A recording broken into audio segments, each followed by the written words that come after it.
गहरे से गहरा सवाल ये उठा है कि अगर परमात्मा ही चला रहा है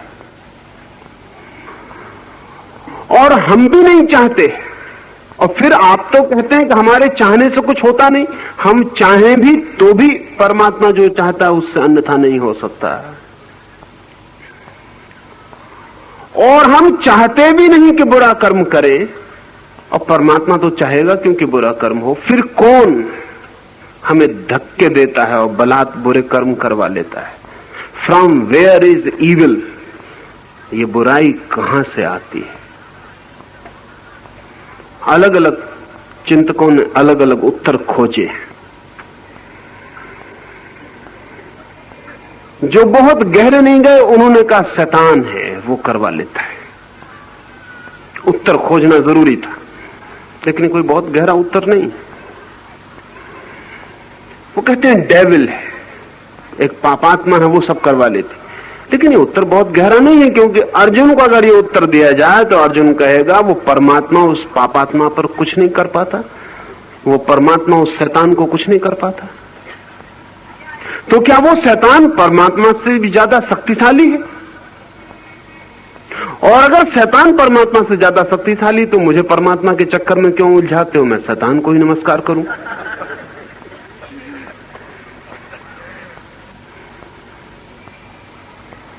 अनेक चिंतकों ने दूसरा एक तत्व खोजने की कोशिश की है कि एक दूसरा भी है परमात्मा के अलावा जो लोगों को पाप में धक्के दे रहा है, लेकिन ये उत्तर न तो मनोवैज्ञानिक है न बहुत गहरा है।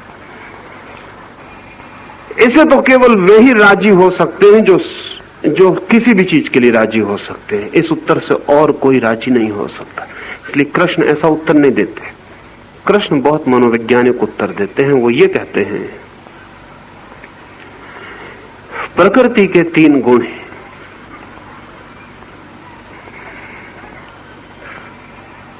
रजस, तमस और सत्व। उनका उत्तर बहुत वैज्ञानिक है। वो कहते हैं प्रकृति त्रिगुणा है, और मैं आपको ये कहूं कि ये 3 गुण की बात जब कृष्ण ने कही थी तब बड़े वैज्ञानिक आधार रखती थी, लेकिन कृष्ण के बाद पिछले 5000 सालों में जितने लोगों ने कही उनको इसके विज्ञान का कुछ बोध नहीं था, दोहराते रहे। लेकिन अभी पश्चिम में पिछले 20 साल में विज्ञान ने फिर कहा कि प्रकृति त्रिगुणा है।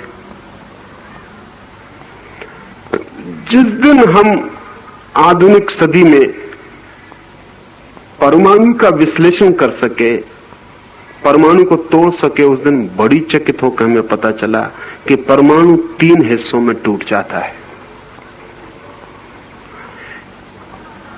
पदार्थ का जो अंतिम परमाणु है वो 3 हिस्सों में टूट जाता है, इलेक्ट्रॉन, न्यूट्रॉन और पॉजिट्रॉन में टूट जाता है।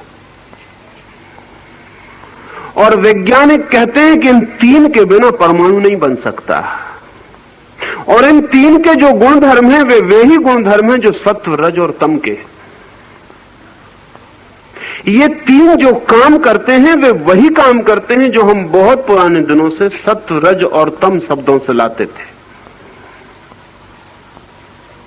उसमें तमस जो है, इनर्शिया, वो अवरोध का तत्व है, स्थिरता का तत्व है। अगर तमस ना हो तो जगत में कोई भी चीज स्थिर नहीं रह सकती।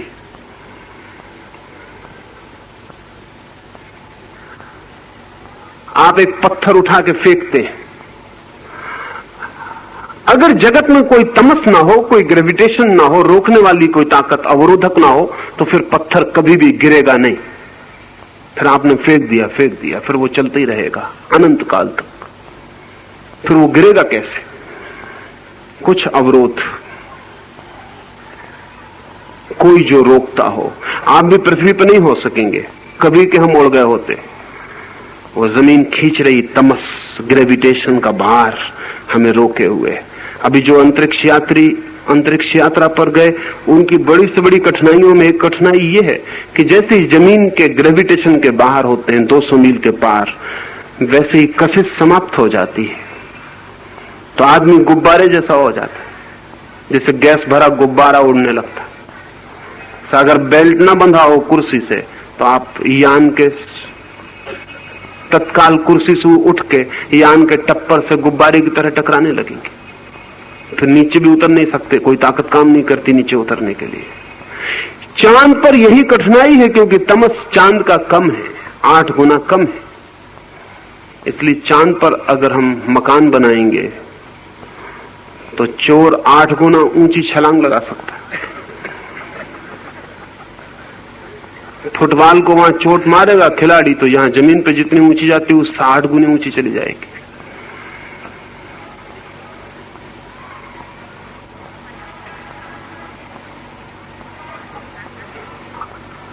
ये जो तमस का अर्थ है इनर्शिया, अवरोधक शक्ति। अब बड़े मजे की बात है, अगर अवरोधक शक्ति न हो तो गति भी असंभव है। गति भी इसीलिए संभव है कि अवरोधक शक्ति का उपयोग कर पाते हैं। आपकी कार में जैसे ब्रेक ना हो फिर गति भी संभव नहीं है, आप पक्का समझ लेना।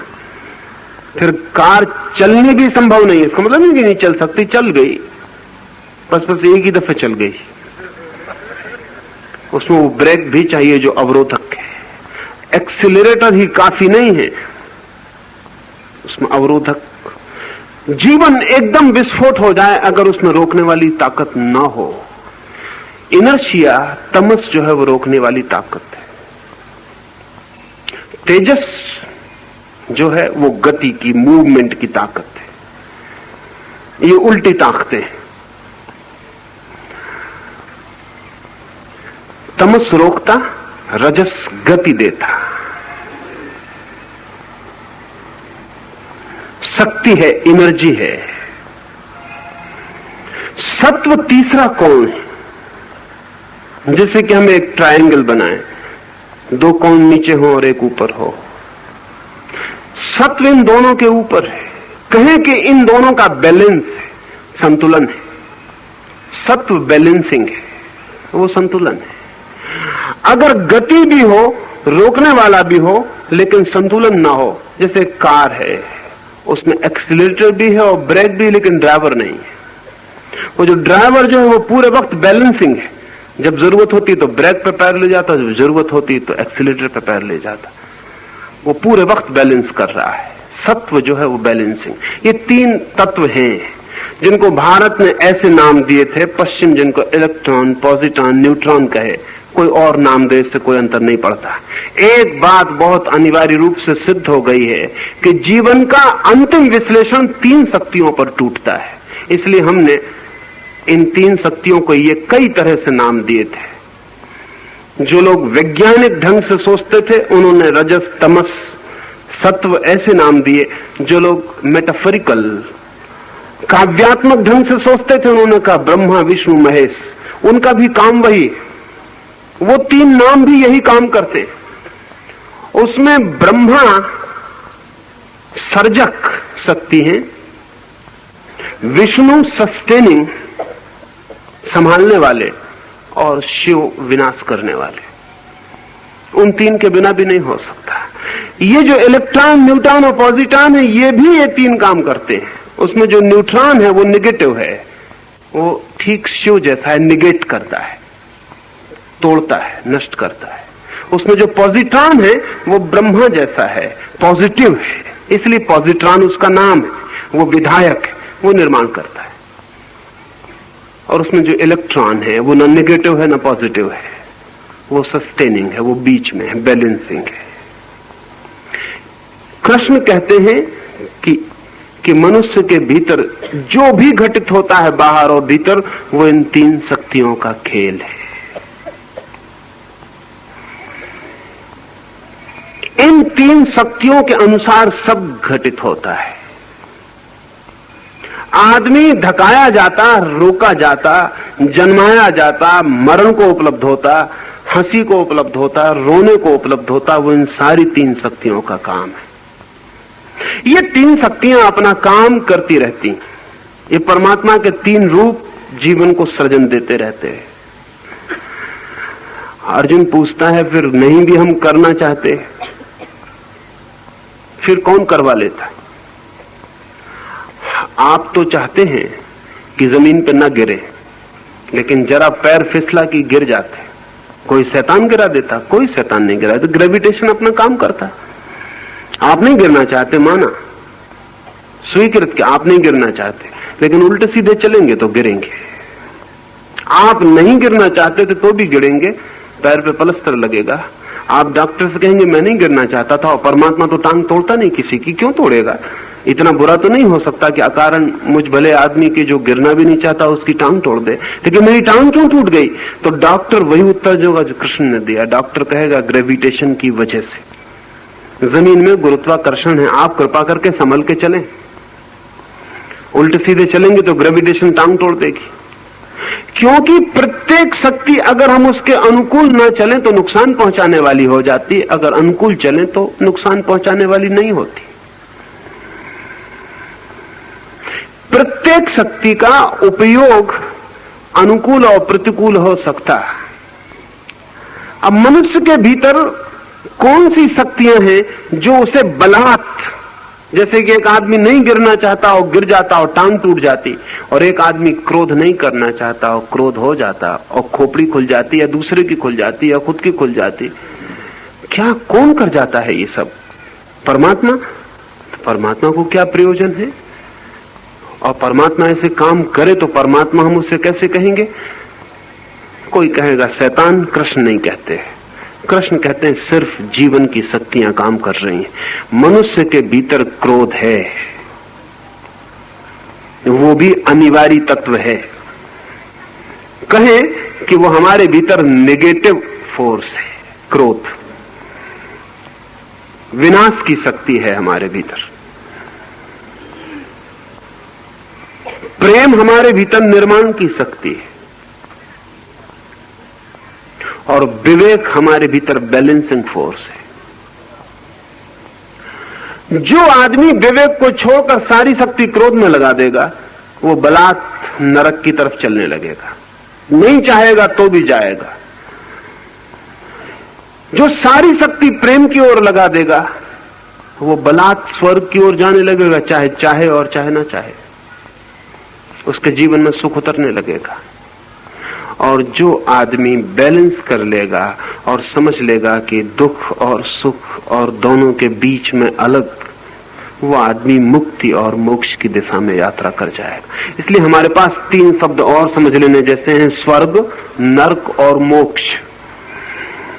स्वर्ग में वो जाता जो अपने भीतर की विधायक शक्तियों के अनुकूल चलता है। नरक में वो जाता जो अपने भीतर विनाशक शक्तियों के अनुकूल चलता है। मोक्ष में वो जाता जो दोनों के अनुकूल नहीं चलता, दोनों को संतुलित करके दोनों को ट्रांसेंड कर जाता, परा हो जाता, अतीत हो जाता है। कृष्ण कह रहे हैं शक्तियां हैं, और इन 3 शक्तियों के बिना जीवन नहीं हो सकता है। इसलिए अर्जुन, कौन तुझे धक्का देता है ऐसा मत पूछ, ये समझ कि धक्का तेरे भीतर से कैसे निर्मित होता है। क्रोध, काम, अहंकार, अगर उनके प्रति तू अतिशय झुक जाता है तो जो तू नहीं चाहता वो तुझे करना पड़ता है। कभी आपने देखा काम वासना मन को पकड़ ले? कहना ठीक नहीं है कि काम वासना मन को पकड़ ले। कहना यही ठीक होगा कि जब आप काम वासना को मन को पकड़ लेने देते हैं, आप जब पकड़ लेने देते हैं, और ध्यान रहे काम वासना आपके बिना पकड़ाए आपको नहीं पकड़ती है। हाँ, एक सीमा होती है हर चीज की, उसके पार मुश्किल हो जाता है रोकना। एक सीमा होती है। जगह जगह हमने कार के ट्रैफिक पे लिखा हुआ है कि यहां 5 मील रफ्तार। क्यों? कि वहां इतने ज्यादा लोग गुजर रहे हैं कि अगर 30 मील रफ्तार हो तो रोकना समय पर मुश्किल है, 5 मील हो तो समय पर रोकना आसान है। जहां लोग कम गुजर रहे हैं वहां 70 मील भी हो तो कोई हर्ज नहीं, वहां समय पर 70 मील भी रोकना आसान है। हर चीज की एक सीमा है। सिगमंड फ्रायड एक कहानी कहा करता था। वो कहा करता था कि एक छोटे से गांव में एक गरीब म्युनिसिपल कमेटी ने गांव का कचरा ढोने के लिए एक घोड़ा खरीदा, बैलगाड़ी, एक घोड़ा गाड़ी के लिए। लेकिन गरीब थी म्युनिसिपैलिटी, और कहते हैं गांव बड़ा बुद्धिमान था। बुद्धिमान था ऐसा कहें, या लोगों में ऐसी मजाक प्रचलित थी कि गांव बहुत बुद्धिमान है। गांव को ऐसा ख्याल था कि बहुत बुद्धिमान है, हालांकि वो जो भी करता था वो बुद्धिहीनता के काम होते थे। म्युनिसिपल ने एक घोड़ा खरीदा, लेकिन घोड़े को घास, दाना, पानी इतना महंगा पड़ने लगा कि म्युनिसिपल के बजट पर भारी हुआ। गरीब छोटी सी म्युनिसिपल थी। कमेटी बुलाई गई, उन्होंने तय किया कि क्या किया जाए। उन्होंने कहा कि आधा राशन करके देखा जाए घोड़े के लिए। अगर आधे में काम चल जाए तो ठीक, नहीं फिर थोड़ा बढ़ा देंगे। आधा राशन किया, लेकिन काम बिल्कुल ठीक चल गया। घोड़ा आधे राशन पे भी जिंदा रहा। तब तो उन्होंने कहा कि हम पागल हैं जो इसको इतना दें, और आधा करके देखें। उन्होंने और आधा किया, घोड़ा फिर भी जिंदा रहा और फिर भी काम करता रहा। उन्होंने कहा हम बिल्कुल पागल हैं, इसे और आधा करें। और भी आधा कर दिया। घोड़ा मुश्किल में रहा, लेकिन फिर भी किसी तरह काम करता रहा। म्युनिसिपल कमेटी ने कहा हम बिल्कुल नासमझी कर रहे हैं, अब राशन बिल्कुल बंद कर दें। राशन बिल्कुल बंद कर दिया। जो होना था वही हुआ, घोड़ा मर गया। एक सीमा थी जहां तक घोड़ा कम राशन पर भी काम किया, फिर एक सीमा आई जहां से काम नहीं कर सका। हमारी प्रत्येक वृत्ति की सीमाएं हैं, जहां तक हम उन्हें रोक सकते हैं और जहां से फिर हम उन्हें नहीं रोक सकते। एक विचार मेरे मन में उठा, शब्द बना मेरे भीतर।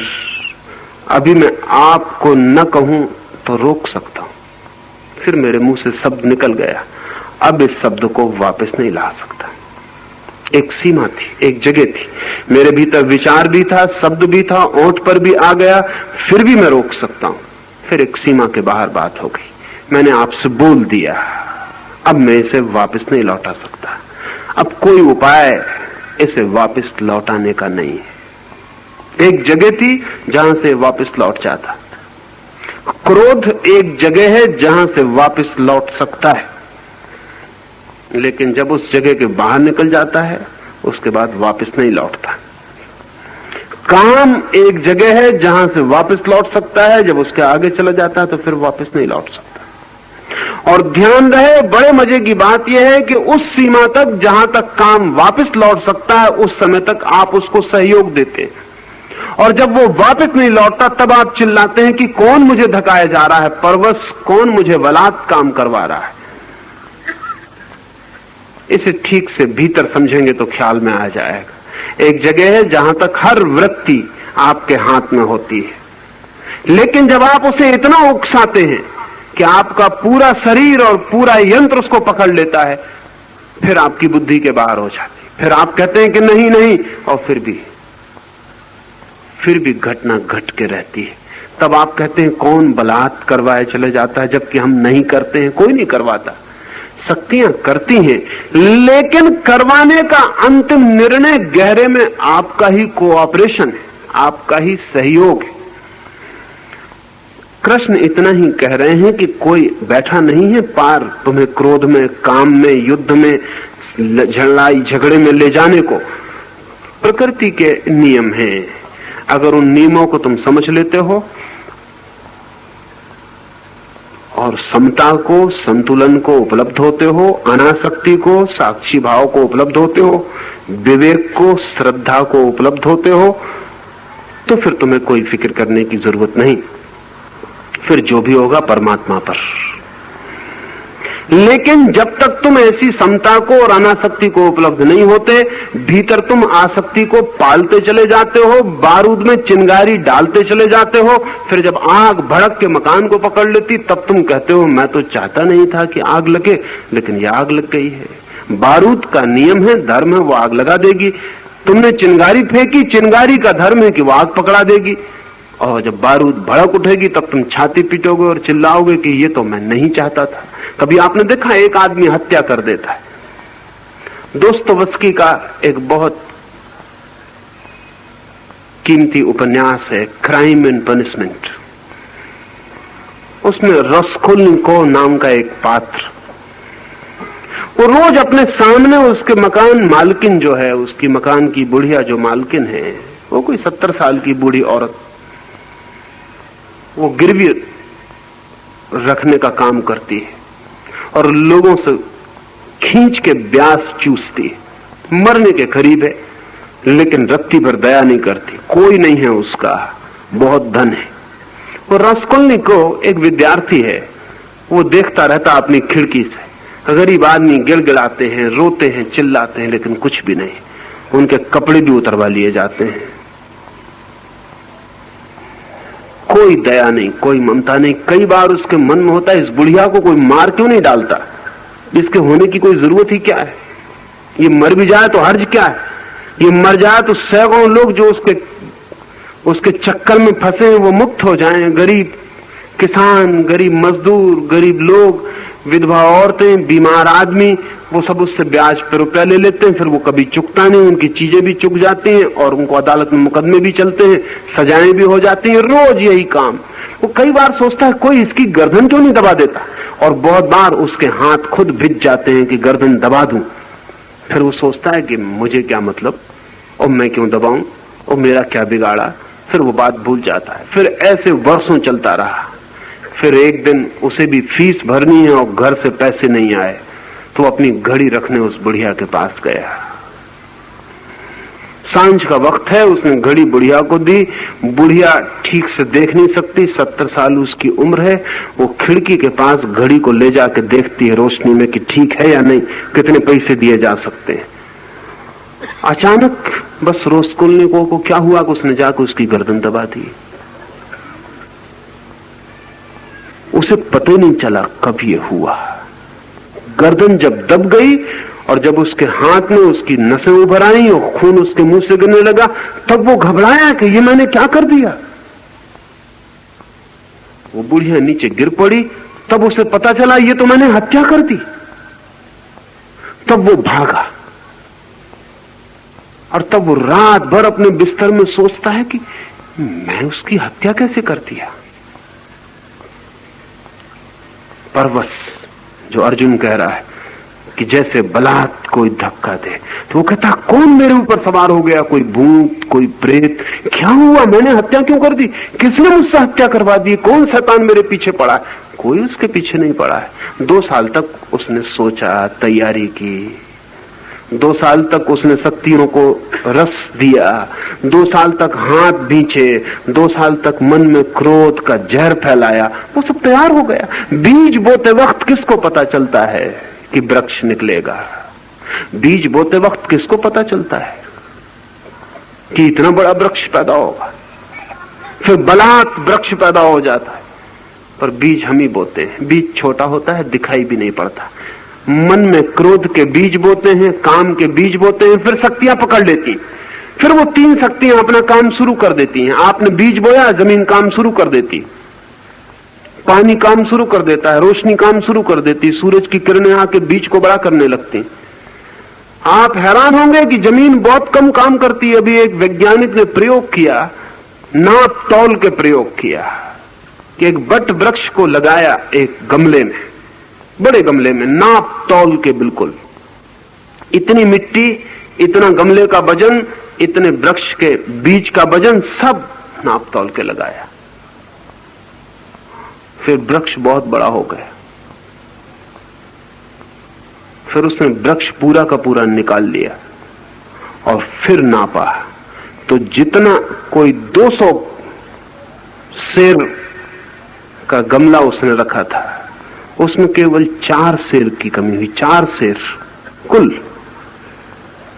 और वृक्ष को नापा, तोला, तो वो तो कोई 280 सेर निकला वृक्ष,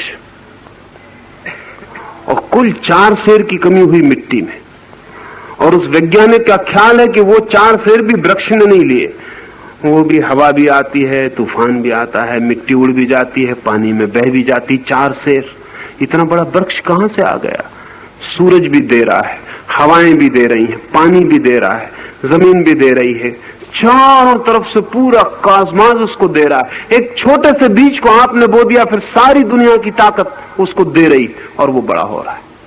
आपने इधर क्रोध का बीज बोया, सारी दुनिया से क्रोध को साथ देने वाली ताकतें, तमस की, इनर्शिया की ताकतें आपकी तरफ बहनी शुरू हो जाएंगी। आपने प्रेम बोया, सारी तरफ से दुनिया से शुभ शक्तियां आपकी तरफ बहनी शुरू हो जाएंगी। आपने साक्षी भाव निर्मित किया, दुनिया की सारी ताकतें आपके लिए बैलेंस में हो जाएंगी। कोई आपकी तरफ नहीं बहेगा, कोई आपके बाहर नहीं बहेगा, सब चीजें सम हो जाएंगी, ठहर जाएंगी। तो कृष्ण कहते हैं न तो कोई शैतान, न कोई परमात्मा, ये 3 शक्तियां हैं अर्जुन। और तू जिसका बीज बो देता है अपने भीतर, वही शक्ति सक्रिय होकर काम करने लगती है।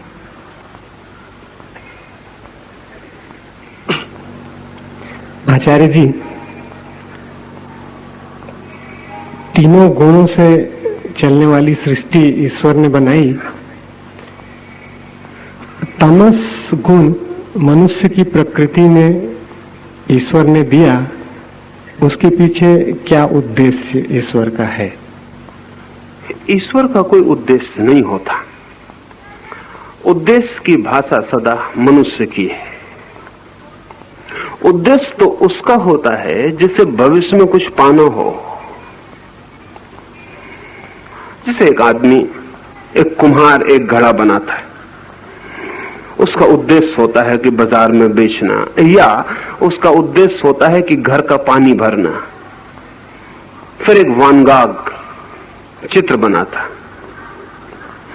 वान गाग से कोई पूछता है कि चित्र तुमने किस उद्देश्य से बनाया, तो वो कहता कोई उद्देश्य नहीं है, बनाना ही मेरा आनंद है। आप कहेंगे बाजार में बिक सकता है? वान गाग का एक चित्र नहीं बिका, एक चित्र जिंदा रहते नहीं बिका। आप कह सकते हैं कि कोई प्रतिष्ठा मिलती होगी, कोई सम्मान करता होगा कि बड़े चित्रकार हो। किसी ने प्रतिष्ठा नहीं की, किसी ने सम्मान नहीं किया। आप कहते होंगे कि बड़ा धनवाला आदमी रहा होगा, पैसा पास में रहा होगा, फुर्सत रही होगी तो कुछ ना कुछ करता रहा होगा। नहीं, वान गाग बहुत गरीब आदमी था और उसका भाई उसे इतना ही पैसा देता था जिसमें 7 दिन की सिर्फ रोटी चल जाए, रूखी सोखी। न रंग के लिए पैसे, न कागज के लिए, न कैनवस के लिए। तो वो सप्ताह में 4 दिन खाना खाता और 3 दिन उपवास करता, और 3 दिन में जो उपवास में बच जाए उससे पेंट करता। और जब उससे कोई पूछता किस लिए, तो वो कहता बस बना लेने में आनंद है। परमात्मा उद्देश्य से जगत को नहीं बना रहा है, बना लेने में आनंद है। बनाना ही आनंद है, आगे पीछे कुछ भी उद्देश्य नहीं, पर्पजलेस। और ध्यान रहे, आनंद हमेशा ही पर्पजलेस होता है। एक मां अपने बेटे को बड़ा कर रही है, उससे पूछें किस लिए, अगर वो कहे कि बाद में नौकरी करवानी, तो समझना मां नहीं है, कोई फैक्ट्री है। अगर मां है तो वो कहेगी किस लिए? कैसा गलत सवाल पूछते हो? बस मेरा आनंद है।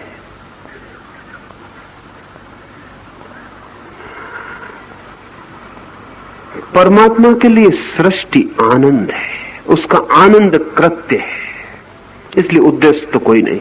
हाँ, लेकिन ये सवाल फिर भी संगत है कि वो आदमी में तमस क्यों रखता है। असल में हम तमस शब्द को सदा ही गलत अर्थों में लेते रहे। हम समझते हैं तमस कोई बुरी चीज।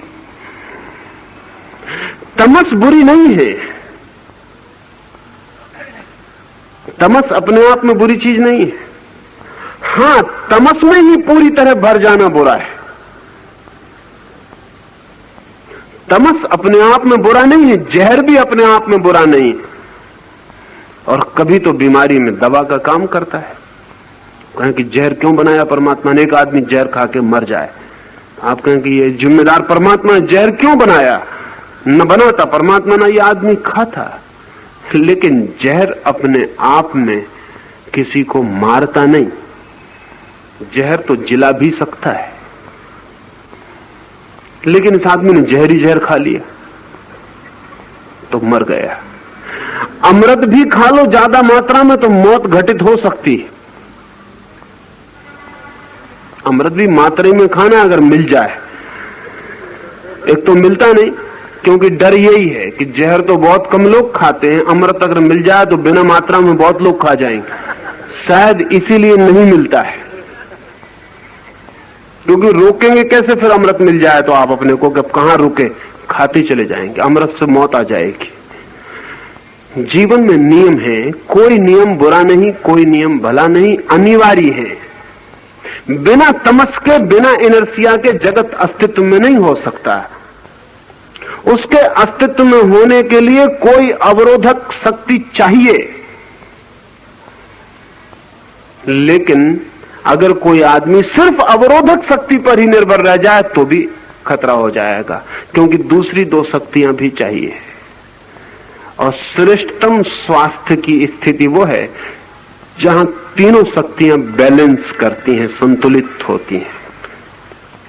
उसी क्षण में आदमी तीनों के बाहर निकल जाता है और परमात्मा को अनुभव कर पाता है। जब तक आदमी इधर उधर डोलता है, कभी आपने देखा नट को रस्सी पर चलता है, कभी थिर नहीं रहता। आप कहें कि थिर क्यों नहीं रहता? थिर रहे तो फौरन गिरे और मर जाए। थिर क्यों नहीं रहता नट? नट पूरे वक्त बैलेंस करता रहता है। और जब आपको दिखता है बाएं झुक रहा है तो आप गलती में मत पड़ जाना। बाएं झुकता ही तब है जब दाएं गिरने का डर पैदा होता है। दाएं तब झुकता है जब बाएं गिरने का डर पैदा होता है। वो बैलेंस कर रहा है पूरे वक्त। जब दाएं गिरने का डर पैदा होता है, वजन को वो बाएं ले जाता है ताकि बैलेंस हो जाए। जब दाएं से बच जाता है, बाएं गिरने का डर पैदा होता है, तो उल्टी तरफ बैलेंस ले जाता है कि बच जाए। और प्रकृति नीचे काम कर रही है। नट अगर बैलेंस ना करे तो जमीन पर गिरे, हड्डी पसली टूट जाए। फिर प्रकृति से ये नहीं कह सकता कि तूने मेरी हड्डी पसली तोड़ी। प्रकृति कहेगी हमें कोई मतलब नहीं, तुम अपनी रस्सी पे बैलेंस करते रहो, हमें कोई मतलब नहीं। ये तीन जो गुण हैं, इनमें जो बैलेंस कर लेता है वो व्यक्ति धर्म को उपलब्ध हो जाता है। नहीं बैलेंस कर पाता तो गिरता है, हड्डी पसली टूट जाती। फिर हम कहते हैं किसने बलात् गिरा दिया? किसी ने नहीं गिराया, आप बैलेंस नहीं कर पाए। कृष्ण का पूरा योग समता योग है, द योग ऑफ बैलेंस। बस नट की तरह पूरे वक्त जिंदगी एक बैलेंस, एक संतुलन है, सदा सदा संतुलन है। ज्यादा खा लिया तो उपवास करो, ज्यादा उपवास कर लिया तो ग्लूकोज के इंजेक्शन लो, बस बैलेंस पूरे वक्त, पूरे समय। जिंदगी एक बहुत बारीक संतुलन है, डेलिकेट बैलेंस है। उसमें जरा इधर उधर हुए कि आप गए। प्रकृति अपना काम करती रहेगी, वो नीचे खड़ी है, वो कह रही कि नट जब तक तुम बैलेंस करो रहो ऊपर, जब न कर पाओ नीचे आ जाओ, हम तैयार हैं। अनिवार्य तत्व है तीन, उससे कम नहीं हो सकते। तीन के बिना सृष्टि खो जाएगी, इसलिए वो है। लेकिन तमस में आप गिरे इसलिए नहीं, आप तमस के द्वारा रजस को साधते रहे। जब तमस बढ़ जाए तो रजस की तरफ झुक जाएं, जब रजस बढ़ जाए तो तमस की तरफ झुक जाएं। दोनों को साधते रहें, और जब दोनों बिल्कुल सध जाएं तो आपकी वर्टिकल यात्रा सत्व की तरफ शुरू होगी। फिर तीनों के बीच साधना पड़ेगा, वो और भी गहरी कीमिया है। दो के बीच साधना बहुत आसान, दो के बीच साधेंगे तो सत्व में उठ जाएंगे। साधु उसे कहते हैं जो सत्व में पहुंच गया, जिसने दो को साध लिया। जो तमस और रजस के बीच संतुलित हो गया उसका नाम साधु। जो रजस तमस और सत्व तीनों के बीच सध गया उसका नाम संत। वो बहुत अलग बात है। जब तीनों के बीच कोई साधता है तो सेंटर पे पहुंच जाता है, ट्रायंगल के। और वो सेंटर ही द्वार है ट्रायंगल का। तीन शक्तियों के बीच में वो स्पेस खाली जगह है जहां से व्यक्ति परमात्मा में, ब्रह्म में प्रवेश कर जाता है। लेकिन ये धीरे धीरे हम बात करेंगे तो ख्याल में आएगी। पहले साधु बने, 2 के 20 साधे, फिर संत बने, 3 के 20 साधे, और जिस दिन 3 के 20 सधा उस दिन बनना बंद हो जाता, उसी दिन परमात्मा में प्रवेश हो जाता। उस दिन प्रकृति के तीनों गुणों के बाहर आदमी हो जाता है। इसलिए प्रकृति है त्रिगुणा और परमात्मा है त्रिगुणातीत, वो तीनों के बाहर है। शेष